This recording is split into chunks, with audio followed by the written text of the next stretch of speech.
I was angry, and I did not answer. I did not object to being called colored, but I knew that that was something my mother was holding back. She was not concealing facts, but feelings, attitudes, convictions, which she did not want me to know, and she became angry when I prodded her. All right, I will find out someday. Just wait. All right, I was colored. It was fine. I did not know enough to be afraid or to anticipate in a concrete manner. True, I had heard that colored people were killed and beaten, but so far it had all seemed remote. There was, of course, a vague uneasiness about it all, but I would be able to handle that when I came to it. It would be simple. If anyone tried to kill me, then I would kill them first. When we arrived in Eileen, I saw that Aunt Maggie lived in a bungalow that had a fence around it. It looked like home, and I was glad. I had no suspicion that I was to live here for but a short time, and that the manner of my leaving would be my first baptism of racial emotion. A wide, dusty road ran past the house, and on each side of the road, wildflowers grew. It was summer, and the smell of clay dust was everywhere, day and night. I would get up early every morning to walk with bare feet through the dust of the road, reveling in the strange mixture of the cold, dew-wet crust on top of the road and the warm, sun-baked dust beneath. After sunrise, the bees would come out, and I discovered that by slapping my two palms together smartly, I could kill a bee. My mother warned me to stop, telling me that bees make honey, that it was not good to kill things that made food, that I would eventually be stung. But I felt confident of outwitting any bee. One morning, I slapped an enormous bee between my hands, just as it had lit upon a flower, and it stung me in the tender center of my left palm. I ran home screaming. Good enough for you, my mother commented dryly. I never crushed any more bees.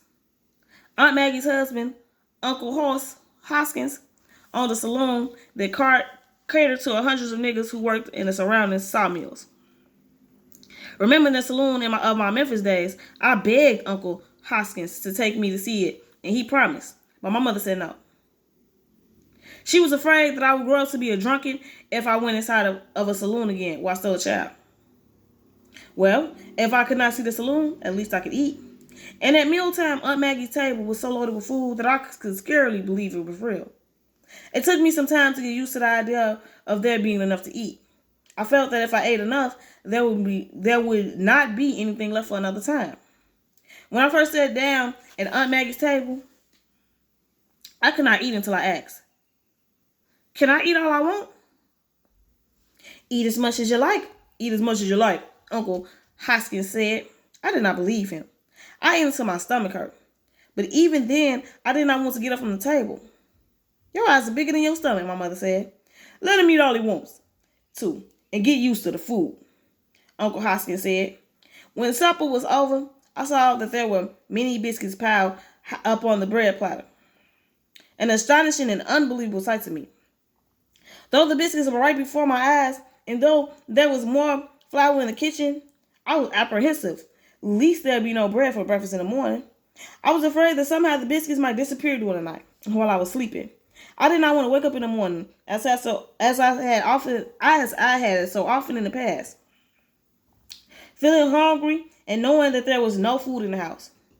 So subconsciously, I took some of the biscuits from the platter and slipped them into my pocket, not to eat, but to keep as bulwark against any possible attack of hunger. Even after I got used to seeing the table loaded with food at each meal, I still stole bread and put it in my pocket. And washing my clothes, my mother found the gummy wads and scolded me to break me of the habit.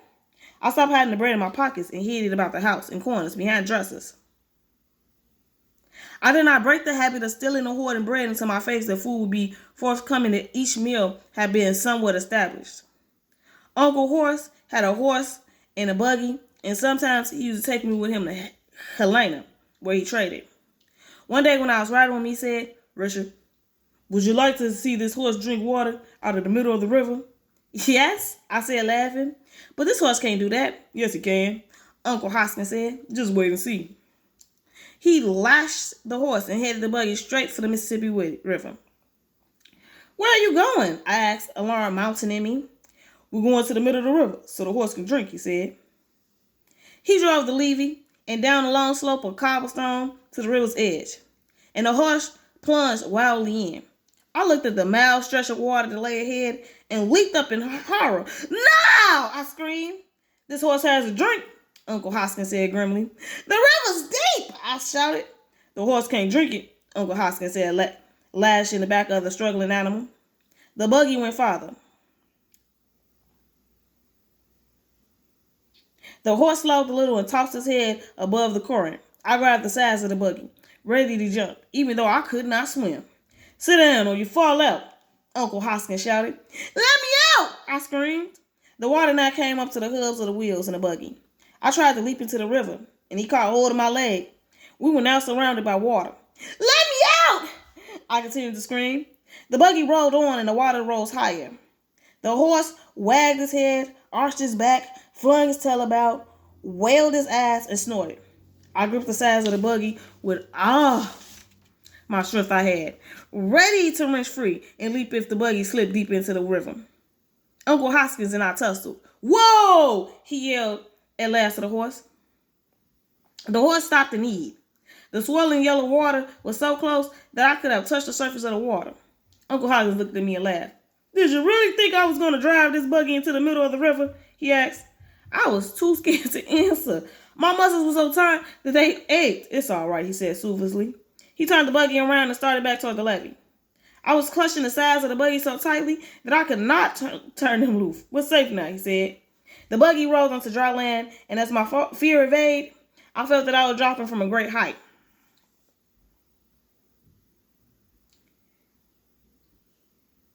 It seemed that I could smell a sharp, fresh odor. My forehead was damp, and my heart thumped heavily. "I want to get out," I said. "What's the matter?" he asked. "I want to get out." "We're back on land, boy." "Nah, stop. I want to get out." He did not stop the buggy. He didn't even turn his head to look at me. He did not understand. I wrenched my leg free with a lunge and leaped headlong out of the buggy, landing in the dust of the road, unhurt. He stopped the buggy. "Are you really that scared?" he asked softly. I did not answer. I could not speak. My fear was gone now, and he loomed before me like a stranger, like a man I had never seen before, a man with whom I could never share a moment of intimate living. "Come on, Richard, and get back into the buggy," he said. "I'll take you home now." I shook my head and began to cry. "Listen, son, don't you trust me?" he asked. "I was born in that old river. I know that river. The stone and brick way down under that water. You can wade out half a mile, and it will not come over your head." His words meant nothing, and I could not reach into the buggy. "I better take you home," he said soberly. I started down a dusty road. He got out of the buggy and walked beside me. He did not do his shopping that day, and when he tried to explain to me what he had been trying to do in frightening me, I would not listen or speak to him. I never trusted him after that. Well, the fuck? That nigga put your life in the land. He was like, "This man trying to kill me?"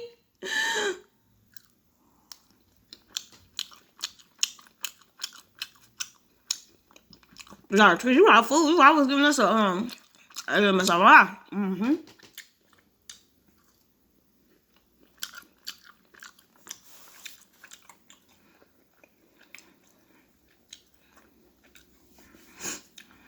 Whenever I saw his face, the memory of my terror upon the river would come back, vivid and strong, and it stood as a barrier between us.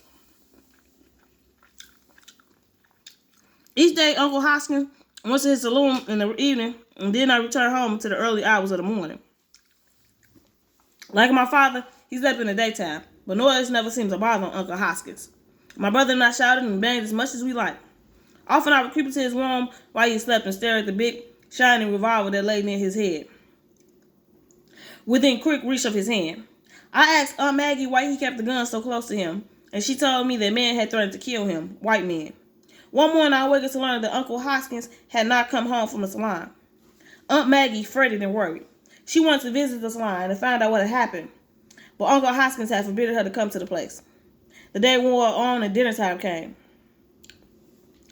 "I'm going to find out if anything happened," Aunt Maggie said. "Maybe not," my mother said. "Maybe it's dangerous." Y'all can't even go to the police to tell him that he's missing. Come on now. The food was kept hot on the stove, and Aunt Maggie stood on the front porch staring into the deepening dust. Again, she declared that she was going to the salon, but my mother dissuaded her once more. It grew dark, and still he had not come.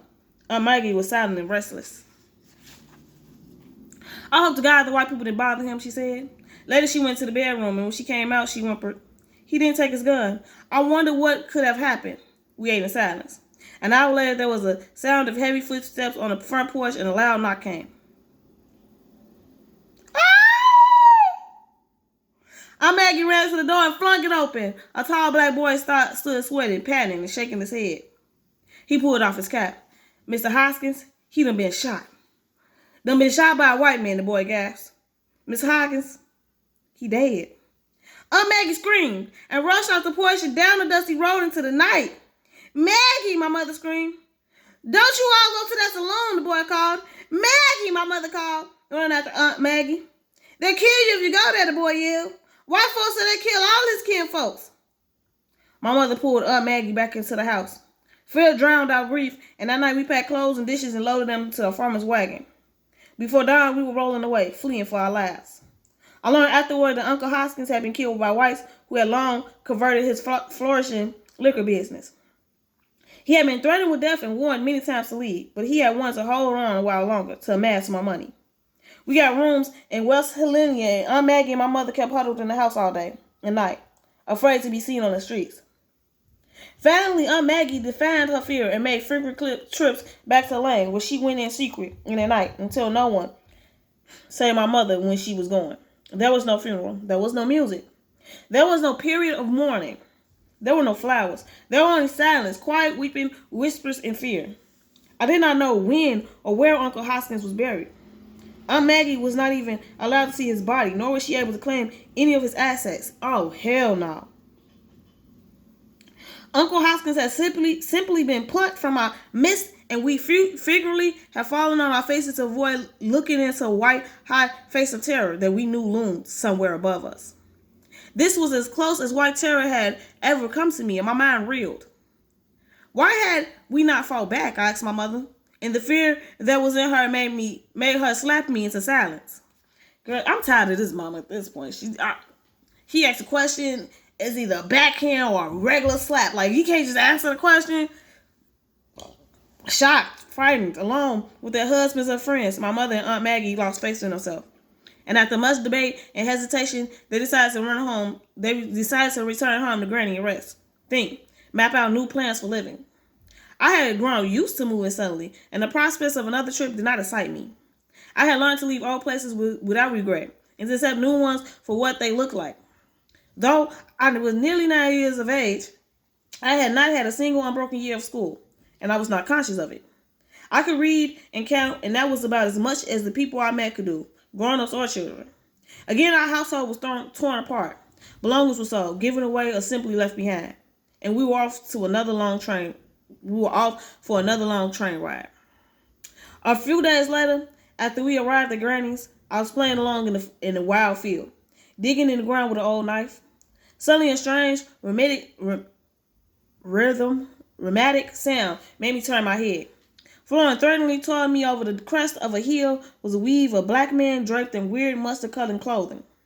Unconsciously, I jumped to my feet, my heart pounding. What was this? Where were these men coming? Were these men coming after me?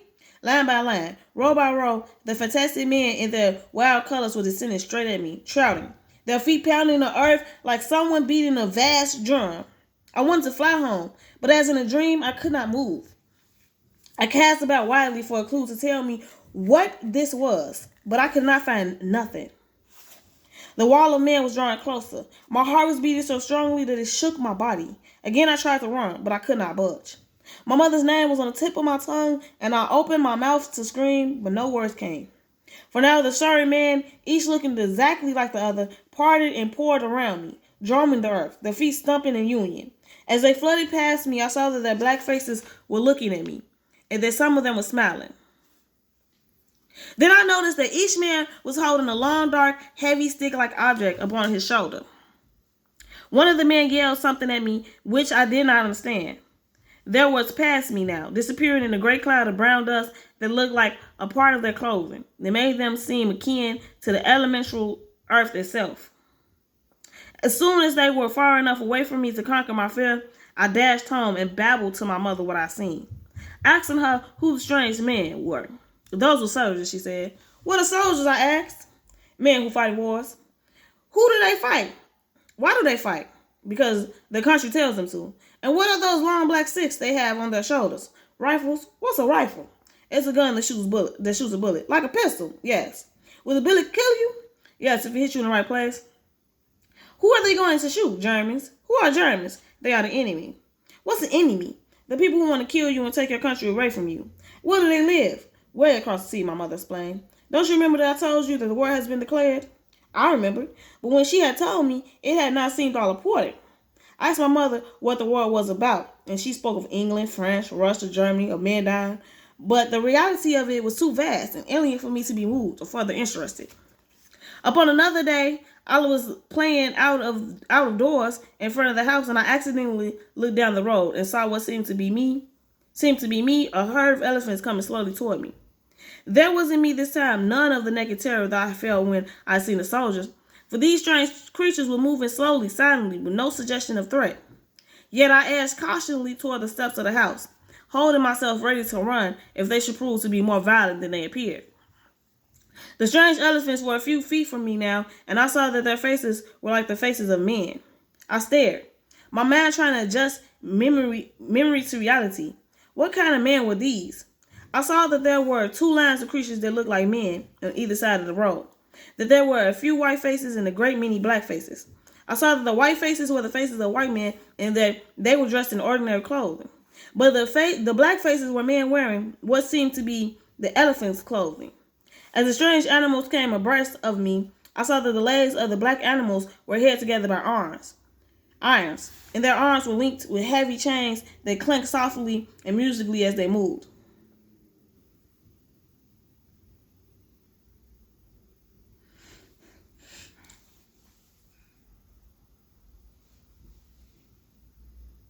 The black creatures were digging a shallow ditch on each side of the road, working silently, grunting as they lifted spades of earth and flung them into the middle of the roadway.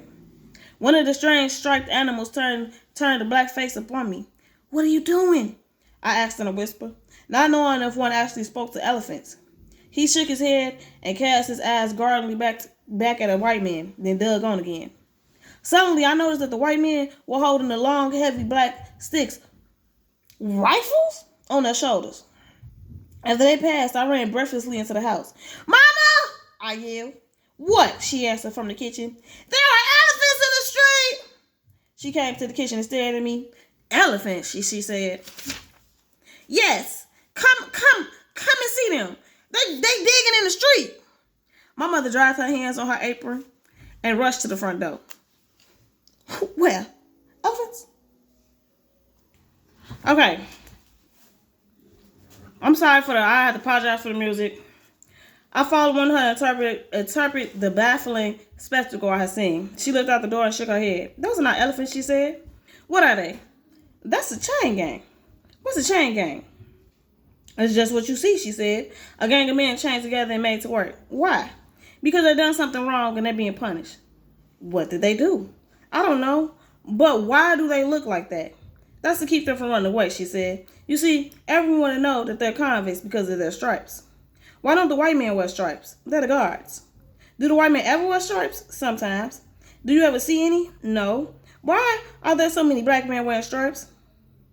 Well, it's because, they're hard on black people. The white people? Yes. Then why don't all the black men fight all the black men out there? There are more black men than white men. But white men have guns and the black men don't, my mother said. She looked at me and asked, what made you call them elephants? I could not answer at the moment, but later brooding over the black and white striped clothing of the white man, I remember that in Lena, I had a book that carried the gaudy pictures and names of jungle beasts. What had struck me most vividly were the striped zebras that looked as if someone had painted them. The other animals had gripped my imagination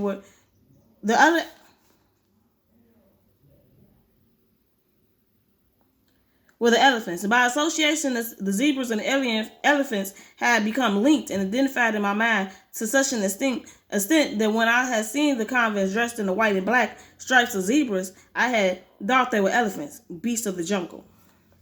Again, after an undermining stretch of time, my mother announced that we were going to move, that we were going back to West Helena. She had grown tired of strict religious routine of Granny's house, of the half dozen or more daily family prayers that Granny insisted upon.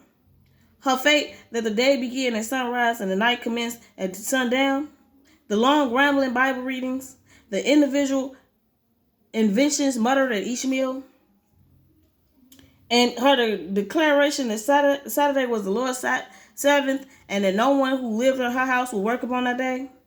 And West Haiti, we could have a home of our own. A condition that now loomed desirable after a few months of Granny's anxiety about the state of our souls. Naturally, a trip was agreeable to me. Again, we packed. Again, we said goodbye. Again, we rode the train. Again, we were in West Haiti. That is pissing me the fuck off. We rented out one half of a double corner house in front of which ran a sagging ditch carrying a sewage. The neighborhood swarmed with rats, cats, dogs, fortune tellers, cripples, blind men, whores, salesmen, rent collectors, and children. In front of our flat was a huge roundhouse where locomotives were cleaned and repaired. There was eternal hissing of steam, the deep grinding of steel engines, and the tolling of bells.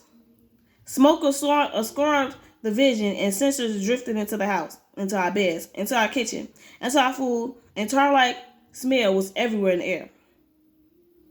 Bareheaded and barefoot, my brother and I, along with nameless and countless other black children, used to stand and watch the men crawl in, out, over, and under the huge black metal engines. When the men were not looking, we would climb into the engineer's cab and pull our small bodies to the window and look out, imagining that we were grown and had got a job as an engineer running a train, and that it was night and there was a storm and we had a long string of passenger cars behind us, trying to get us safely home. Hold on, y'all.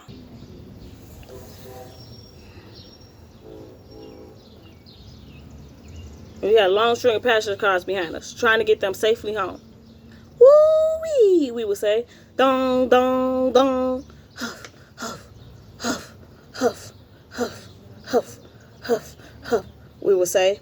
But our greatest fun came from watering in the sewage ditch, where we found old bottles, tin cans that held tiny crawfish, rusting spoons, bits of metal, old toothbrushes, dead cats and dogs, and occasional pennies. Stop playing with me. We made wooden boats out of cigar boxes, devised wooden paddles to which we switched pieces of rubber and sent the cigar box boats sailing down the ditch under their own power. Many evenings, the fathers of the children would come out, take off their shoes, and make and sell boats themselves. My mother and Aunt Maggie cooked in the kitchens of white folks, and my brother and I were free to wander where we pleased during their working hours. Each day, we were left a dime apiece to spend for lunch, and all morning we would dream and discuss what we would buy. At 10 or 11 o'clock, we would go to the corner grocery owned by a Jew and buy a nickel's worth of ginger snaps and a bottle of Coca-Cola. This was lunch as we understood it. I'd never seen a Jew before, and prosperator of the corner grocery was a strange thing in my life. Until that time, I had never heard a foreign language spoken, and I used to linger at the door of the grocery store to hear the odd sounds the Jews made when they talked. All of us black people who lived in the neighborhood hated Jews, not because they exploited us, but because we had been taught at home and in school that Jews were Christ killers. While the Jews thus singled out for us, we made them fair game for ridicule. We black children, 7, 8, and 9 years of age, used to run to the Jews' store and shout, "Jew, Jew, Jew, why do you chew?" Or we would form a long line and weave back and forth in front of the door singing, "Jew, Jew, 2 for 5, that's what keeps Jews alive." Or we would chant, "Bloody Christ kill us, never curse a Jew. Bloody Christ chill us, bloody Christ kill us, what won't a Jew do?" To one of the red-headed Jewish boys we sang, "Redhead, Jewish bread, 5 cents a Jewish head. To the fat Jewish woman we sneered, red, white, and blue. Your pot is a Jew. Your mom is a dirty dango. What the hell is you? And when the bald-headed perennial would pass by, we black children, poor, half-starved, ignorant victims of racial prejudice, would sing with a proud lip, a rotten egg never fries, a cheating dog never thrives. There were many more folk died, some mean, others filthy, all of them cruel. No one ever thought of questioning our right to do this. Our mothers and parents genuinely approved, either actively or passively. So hold an attitude of antagonism or distrust toward Jews was bred in us from childhood. It was not merely racial prejudice. It was part of our cultural heritage. One afternoon, a group of black boys and girls were standing about outside playing, laughing and talking. A black man dressed in overalls went up to the steps and into the flat adjoining the one in which I lived. "This is Saturday," a black girl said to me. "Yeah, why do you say it?" I asked. "They gonna make a lot of money in there today," she said, pointing to the door which the man had disappeared. "How?"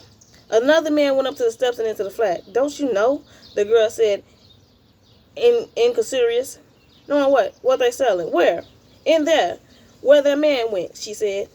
"Nobody's selling things in there," I said. "You kidding," the girl said in honest disbelief. "I ain't. What they selling? Tell me." "You know what they selling," she said, looking at me with a teasing smile. "They don't sell nothing in there," I said. "Ain't she? You just a baby," she said, slapping her dingy palms through the air at me in contemptuous gesture. I was puzzled. Was there something happening next door to where I lived that I did not know? They're selling drugs there, boy. You don't know. They're selling drugs. They're selling drugs. I thought I had poked my nose into every bit of conceivable business in the neighborhood.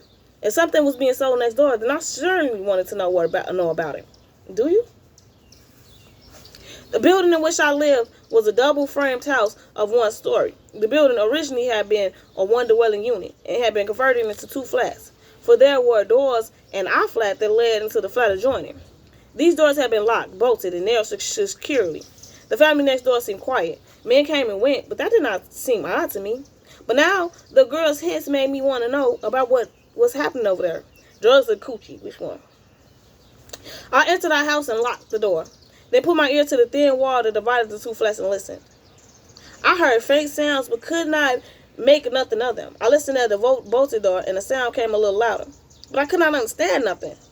Quietly, I pulled up a chair.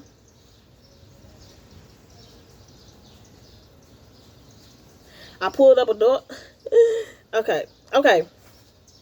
Okay, so right now, that's why I'm going to leave it at. We at the door trying to figure out what's going on in this other apartment. So come back to the last video, and we're going to go over there. That's what we finna do.